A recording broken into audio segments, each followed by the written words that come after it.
What's up, everybody? Welcome back to the To Arete Podcast. This is episode 4 now. Episode 4, going quick. Yeah. Ooh. And We're so today productive. we'll be talking about time management. Yeah. Since we're so productive ourselves. We've already 4 episodes. I think you Yeah. can take some advice from us. Yeah. But yeah, it's gonna be about time management, how important it is, how to do, and essentially what it is, how to do it, how to master time. Yeah. Let's do it. Let's do it. So, Semi, feel free to tell us a little bit about your relationship with time management, Mhm. so they can understand. Maybe somebody can relate.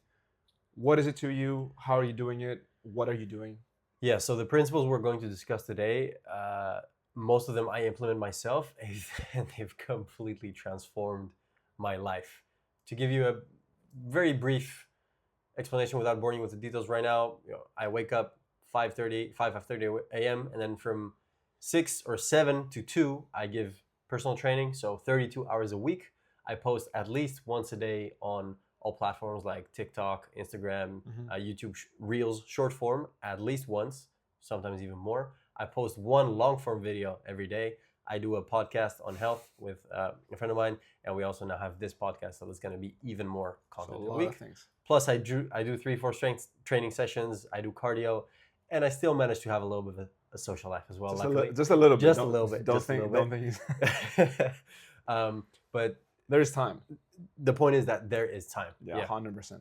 And for me, I would say the same thing, right? With me, it's not about I don't train people, but I have my own work. I do my own things, and recently, I had a job that was really pushing the time for me. Mhm. Long hours, different times because it was a different time zone. So for me, I've been able to, although I was working 10, 12 hours a day. Yeah. At some point, especially, still do that now. With doing my own projects and things like that. Now I'm able to still, wake up every morning, do at least 45 minutes of a morning walk with my dogs. I still go to the gym pretty much every day. I still have my social life. On the weekends, I do different things. And Got a girlfriend, right? I got a girlfriend, that I have to tend to, especially on the weekends. And if you don't be careful with that, they can really get. Let's Let's not go there. Yeah, let's not go there.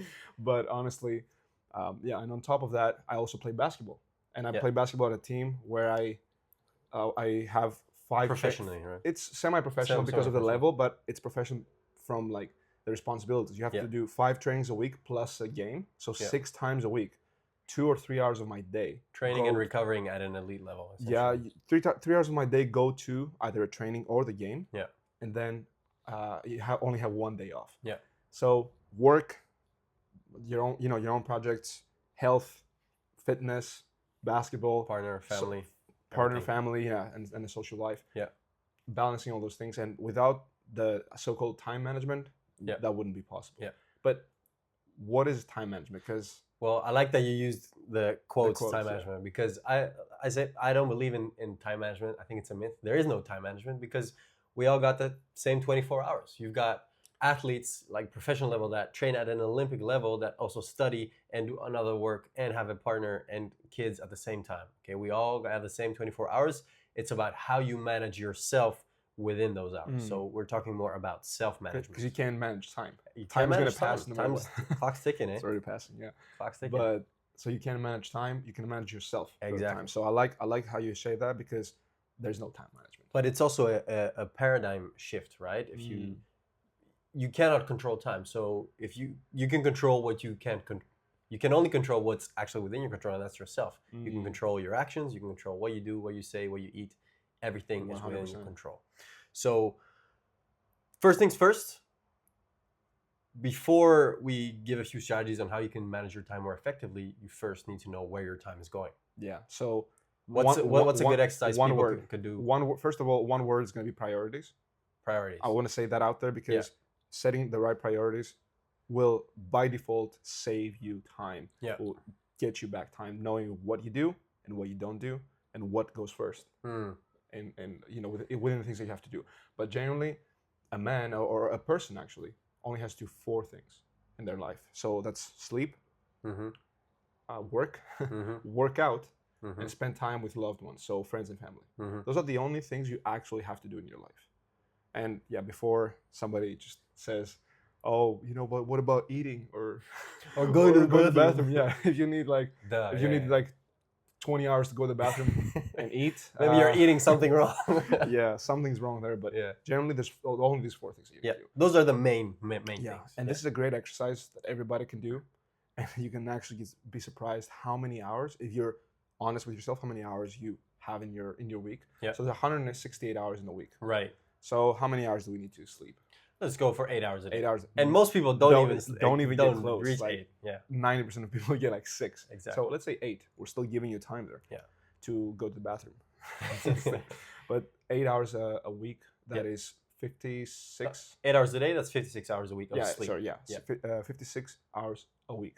From 168, that is 112 left. Mm-hmm. Now, from 112, you work 40 hours a week. Let's say average. Yeah. Average 40 hours a week. So it goes to 72. 72 Correct. hours a week. Now, 72 hours a week left to work out Mm-hmm.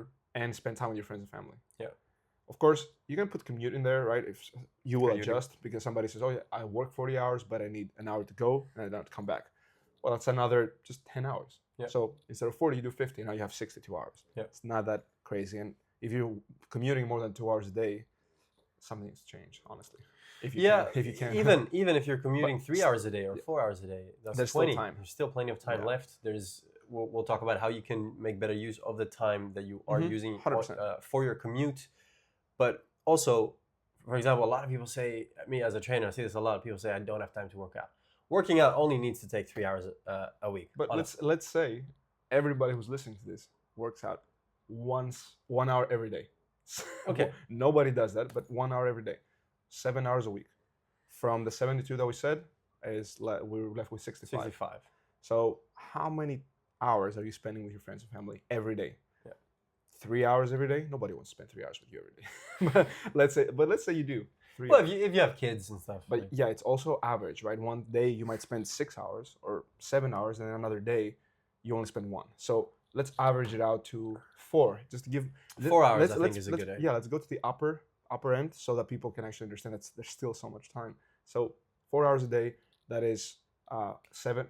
Let's say it's every day of the week. So 4 hours a day, 7 days a week. That is 28 hours. And we said we had what, 55? Mm-hmm.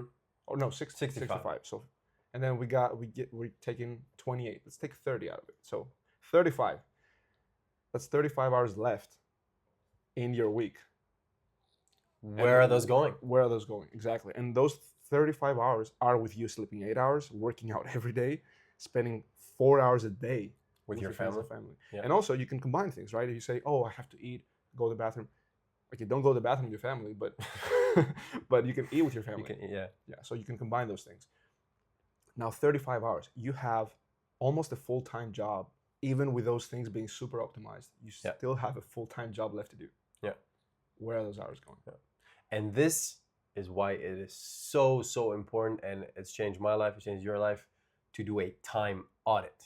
Yeah. So you're going to sit down and really put into writing where all your hours are going, and you're going to figure out exactly where you have more time to do things or where you're spending time on things that maybe you don't need to. If you're somebody who's visual, and you should be because it makes it so much easier, the first step I would say right now, actionable, anybody can do this and should do this right now.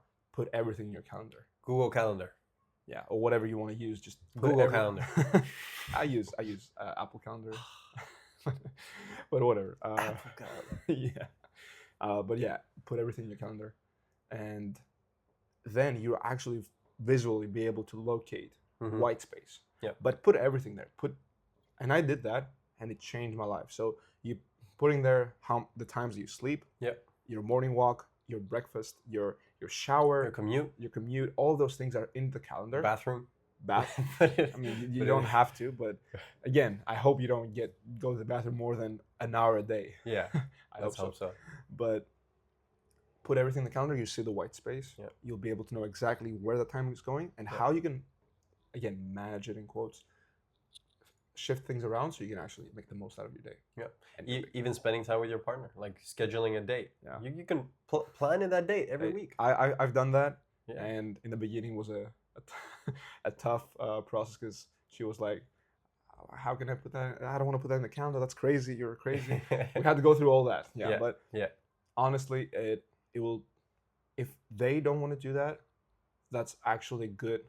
You're going to be a good like motivator to get them to also audit their own time. Yeah. And get things out of that. Yeah. Yeah. Because it will help. If you love life, you will do this because life. So if you love life, you want to take care of your time because time is what life is made of.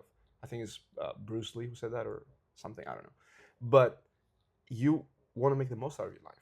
Yeah. And if you ask any person, they're going to say, oh, yeah, like, oh, time is precious. You know, we get older, especially people that are not 20 years old and they're like, you know, more like 30, 40. They're like, Yeah. where's the time going? Older people are the same thing. So you know how important life is. You're living it. Like even me, still, I'm 26. Nobody's going to say, oh, I'm old. But I'm still thinking, wow, when did I graduate? When I was in high school? When? So Time flies, yeah. Time flies, and you really want to take care of it. This is the easiest way to do it, and also another great there's so many advantages from this. You will at the same time relax. You don't have to think about what you have to do. It's in your calendar. Yeah. You don't have to remember things. Yeah. Nothing. You relax, no stress because everything's in the calendar. You've accounted for the time that you need to do things. Everything is in there. You wake up, see the calendar, you know what you need to do. Yeah. No stress. You just follow the notifications that come through your phone. It's just so simple. Everything is accounted for. Yeah. So simple to do, Yeah. and so many benefits. And other than blocking out things in your calendar, which again will give you a crystal clear picture of where your time is going and where you can free up more time to do more things, it's important to also determine what is important versus what is urgent, right? Yeah. Sometimes we tend to make things more pressing than they are. Mm-hmm. Like, oh, I really need to send this email. And then, you end up not working out because you have to send a work email, which sure is important, but could also be sent the next day. Mm-hmm. So you essentially you have two main categories, is what you're saying. You have important and urgent, and then you define the order that you do things depending from those two categories. So you have, if something is important and urgent, it needs to be done now. If something's important but not urgent, it's delayed. It's what you take the necessary steps depending on what it is. If something's not important but urgent, that's probably something that shouldn't be there. If it's not important but urgent, I don't know exactly what that could be. Then you have things that are not important, not urgent. Yeah. Those you delete. Yeah. Like immediately. So for anyone listening to this, you can take out a piece of paper and a pen. Make four quadrants. Yeah, four squares. Important, not important, urgent, and not urgent. Yeah. Some activities are going to be, like you said, important and urgent. These will have to go right at the top. Some are going to be important but not urgent. That's number two. You defer it, you delay it. Yeah, exactly. You can get away with delaying it a little bit, but in your head, sometimes you make them more pressing than they are. Versus when you put them on paper, it gives you more clarity and it helps you calm down a little bit and slow you down and make you realize, oh, okay, you know what? Yeah, this can wait till tomorrow. I don't need to do it now. And then, of course, you have the not important but urgent. Those not important, not urgent. So you delete those. You can delete those. Yeah, right? this is the exercise from a very good book. It's called Getting Things Done. Yeah. I don't remember by who it is, but I read this book. It's a small book, very, very helpful for productivity. I think he calls this the 4 Ds, which is essentially what we're saying. And when it's the first, the upper left, important and urgent, you do it. Exactly. If it's important, not urgent, you delay it. Delay. So you delay it because it's important, but it's not urgent, so it doesn't need to happen right now. If it's not important but urgent, you delegate it. You give somebody else to do it. Because it's not important, but it needs to happen. It's urgent for some reason. It's not important for you to do it. Yeah. Yes. Exactly. So that could be clean your house, or it could be something else. It's urgent. You don't want to be in a dirty house, but maybe you can buy back your time by having somebody else do it. And then the last one is not important, not urgent. Those you delete. Delete. So 4 Ds. So do, delay, delegate, delete. If you always have to do your tasks in this in those four. Every task falls into one of these categories. Yeah. You do that and you do that correctly, your stress level is going to go down a lot. So you can categorize all the activities that you need to be doing on, or all your responsibilities on a weekly basis, categorize them in this quadrant, and then based on that, you can allocate them accordingly in your calendar as well. Yeah. And a pro tip for that is, I think you told me the other day, was the 2-minute rule. The 2-minute rule. Yeah, the 2-minute rule. Yeah. If something falls on the floor, you have 2 minutes to eat it. Yo. No, I'm just kidding. Okay, that's not the one, guys. Don't do that. But that's the 5-second rule. My bad. 2-minute rule is you if there's something, notification coming through your phone or something that can be done within 2 minutes, you do it immediately. You do it on the spot. So it's a message you don't want to respond to because for whatever reason you're bored, you don't want to respond to. But if it takes less than 2 minutes to do it, you do it on the spot. Yeah. Otherwise, if you keep putting those things on your to-do list grows unnecessarily. And it takes more time and more energy to delay it. Yes, and just having a big to-do list is gonna make the barrier so much bigger for you to get started on doing it, and that's how you end up procrastinating. So, do you want an easy way to stop procrastinating or to procrastinate less? 2-minute rule. 2-minute rule, always. Yeah, if you have the 4 days and the 2-minute rule, you already have a system that's better than 99% of people out there. Yeah, 100%. Unfortunately, nobody does those things, at least at a good level. Yeah. Because if they did, they would want to keep doing them because they're so helpful. One very, I'd say, trending topic right now, and I've struggled this myself as well, is deep work. There's also a book called Deep Work. I haven't read it yet, but I've heard it's good. And that's about doing work blocks that are fully focused with no distractions. For example, when I was doing a lot of work on my laptop, I'd have my phone sometimes next to me. I get notifications, or maybe you send me a stupid reel, and then I open the reel. Send a lot of those. And then before you know it, I'm 10 minutes in just watching reels, right? That's just killing your time. Yeah, so 100%. Do not disturb mode, 100%. You put that do not disturb mode on, you can still enable people that are important to you to call you in that mode if it's something urgent. And if you can, put the phone away from you, not within an arm's reach. In a different room would be even better. Yeah. But do not have that close to you, because subconsciously they've done studies on this. You still think about using your phone if it's close to you, or notifications that might be coming in. So you're distracted then. Yeah, exactly. You're distracted. So technology has made it so hard to concentrate, but also so easy now. Yep. Because for everything that comes out that is a distraction, there are tools to not let it distract you. So D&D mode, you can have, as you said perfectly, put your phone away. Set a timer. Earplugs. You can put earplugs in. Sure, yeah. Like whatever might help you. But the point is that for those 45 minutes, you don't do anything. Then you have a 10-minute break, whatever it is, whatever you might need. That would be a great way. So having slots of time where you do deep work, as you said, is definitely very beneficial. Yeah. It's something I do because, again, my time is very limited throughout the day. And when I need to do things, a lot of times I have to do things, in a very productive way to get more out of my time. Yeah. That's when I do try to do deep work. Another tip for that would be to do it in the morning. Do it in the morning, first thing. If you can do that, that's very helpful.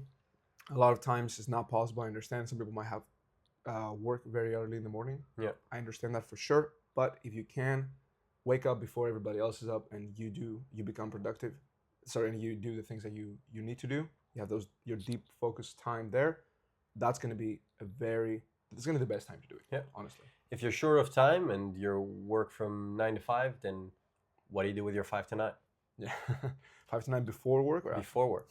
Yeah. Yeah. So there's 2 5 to 9s: after work and before work. Before work. Before work, yeah, you can definitely do it because working out is an easy example. After work, the chances of you being tired are much higher. The chances of you not wanting to work out are much higher. If you get that done before work, it's just 100%. So Me personally, every time I said I would work out after work or something that I had to do, it takes so much more effort. So much more effort. Not a good workout. A lot of times I skip it, honestly. And I'm somebody who have been working out from a very young age. Working out is part of my life. Yeah. And I enjoy it most of the times. But honestly, if you put it afterwards, it just makes it so much harder. Yep. Imagine somebody who's trying to break into this, build a habit of working out.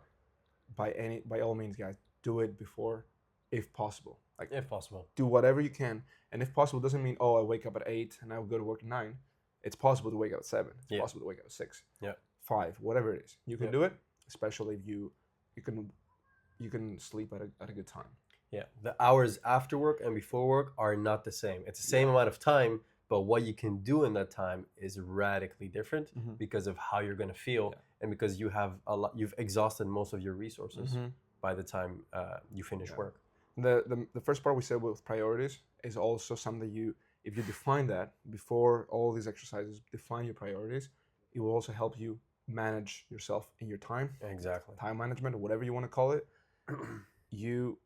Because a lot of people can say, 5 to 9, who wakes up at 5? Well, if you go to bed at 10, you can wake up at 5. If you go to bed at 9, you can wake up at 5. But who goes to bed at 9? Well, you finish work at 5, you can be in bed by 9. Yeah. But you're on social media, or your friends are calling you to hang out, or whatever it might be, or your girlfriend, or whatever you're doing might be keeping you from sleeping at 10. Well, there you go. Priorities. What's more important? Yeah. And if you're one of those people watching this and maybe you're a bit older, you have kids, and you think, what do these guys know about? They don't have kids. Listen, I don't have kids. I still manage to do a lot of things with my time, but I do have a lot of clients in the gym who happen to be business owners. They work crazy hours and they have kids, and they are usually the ones that work out with me at 6 and 7 a.m. in the morning, because then they go to work and after work they just want to be with their family. So there is always going to be a way for you to do the things that are important to you in the day. It comes down to setting these priorities, doing the things you need to do yourself, delegating the things that need to be done but maybe not a good investment on your time, deleting the things that shouldn't go, and maybe delaying the things that are a bit less important. Yeah, 100%. Those are the main things, and if you just do that, if you do those 3 main things that we just said about managing your time, managing yourself, you're going to unlock so much time. You're going to be able to be so much less stressed. Yeah. The difference is insane. I challenge anybody who's listening to this. Put everything on your calendar. Do the time audit. Do the time audit first of all, obviously. Put everything on your calendar, and then say what's more important. At the end of the day, what's more important to you? Watching a game with your buddies from 9 to 11 or 12 or whatever it might be. Having a few beers is going to affect your sleep as well. All those kinds of things. Or sticking to a schedule that in 3 months will make you healthier, better looking, improve your life in so many different ways. Yeah. Because just being more fit, you feel better, you have more confidence, all these things. Yeah. So, it's always the challenge with the priorities. It's always the challenge between delayed gratification and immediate gratification, which is a whole different subject we're going to get to. Yeah. Yeah. You mentioned a timer before, and I think this is another great strategy so that some people can use. I've tried it. For me personally, it didn't stick. I did it for a little bit, but I do know of a lot of other people who use it to be incredibly productive. It's called Depends on the task. Yeah. It's called the Pomodoro Technique. I don't know if you heard of that one. Actually, I don't know. So Pomodoro, it means tomato in Italian, and it refers to those old kitchen timers. Oh, that you okay, exactly, that you twist. Yeah. And so how it goes is you set a timer for 25 minutes, and then you take a break for 5 to 10 minutes, usually 5. So you have a 30-minute block. Yeah, that's one Pomodoro, and then you do 4 of those. That's an hour. So 25 minutes focus work, 5 minutes break, 4 times. Once you do 4 of those, then you can take a longer break, like 30 minutes. Maybe even an hour if you want. Typically keeping it shorter, so 20-30 minutes will allow you to get 4 or 5 hours of really focused work with 5 minutes in between to keep you fresh. Okay, actually I didn't know, but I think everybody has heard of similar techniques. I remember my teachers were saying, study for an hour and take 10-minute breaks. They were saying those things. I think everybody's aware that you can do something like that. It just comes down to setting the right foundations. And honestly, I understand a lot of people that are, so deep into their routine right now where they don't even know where the time's going. Just take it step by, set the example. Somebody's right now, they have kids, they have a job, they are not in shape and they want to get in shape. Or just let's give an example that will cover everybody. I mean, generally, what should they do right now? They have no idea where the time is going. How should they how should they start? Where do they even start? Because a lot of times, I talk to a lot of people, I don't know where to start with my fitness, with my goals. I don't know what to do now. So what should they do right now? Step by step, let's do it. Number one, time audit. Sit down, Do it, pen absolutely, and paper, right now. Pause this and do it. Pen and paper, 168 hours, start subtracting. Yeah, and if you can't do the math, just use a calculator. So, time audit, number one. Then categorize your responsibilities based on whether you need to do them, delay them, delegate them, or delete them. Then put them in your calendar. Everything. And then I'm highly confident that will already change your life drastically. Yeah, 100%. If you just do these 3 things, your life will change immediately, but be very, very serious about it. And honest. And actually put everything in your calendar is going to be the main thing, because a lot of people just put their meetings, then you look at their calendar, it's like a bunch of white space and it's just one meeting. I'm like, what are you doing the rest of your time? Yeah. Oh, I work. Okay, from what time to what time? Oh, rough. Like, I look at my calendar and I have everything slotted in. Yeah. Do that, and then, but be very honest. Put all the things in when you eat, maybe Everything, you can do it. everything. Dates. Everything. Time with your kids. You want to spend time with your kids. You sit down. You see their schedule. Yeah. When do they have time to spend out? When do they have time to spend it with you? Yeah. Saturdays after 4 p.m. Great. Saturdays 4 to 8. That's 4 hours you spend with your kids. It's in your calendar. Yeah. Yeah. Just block it. In the weekdays, and these kids don't want to spend so much time with you. They have their own, have their own friends. I know you don't want to hear this, but no. But if it's in your calendar, it just increases the chance of it happening. 3 steps, and you can turn it around right now. Yeah. Last important thing I'd like to touch on very quickly is sleep, because I can't stress this enough, but most people really underestimate sleep, and sleeping well and enough hours is going to make the difference between you doing 4 hours of focus work versus 4 hours of messing around. Sleep, yeah.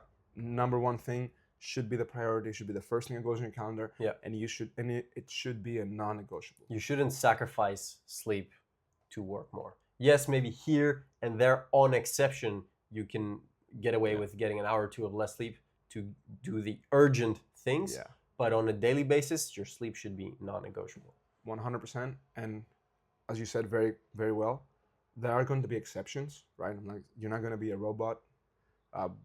Me being in the Netherlands, we also went to bed a later time than we would usually go to, because last few nights want to just spend a couple hours more outside or do something different. But very important, sleep goes before everything. It's non-negotiable. Yeah. You put it in your calendar.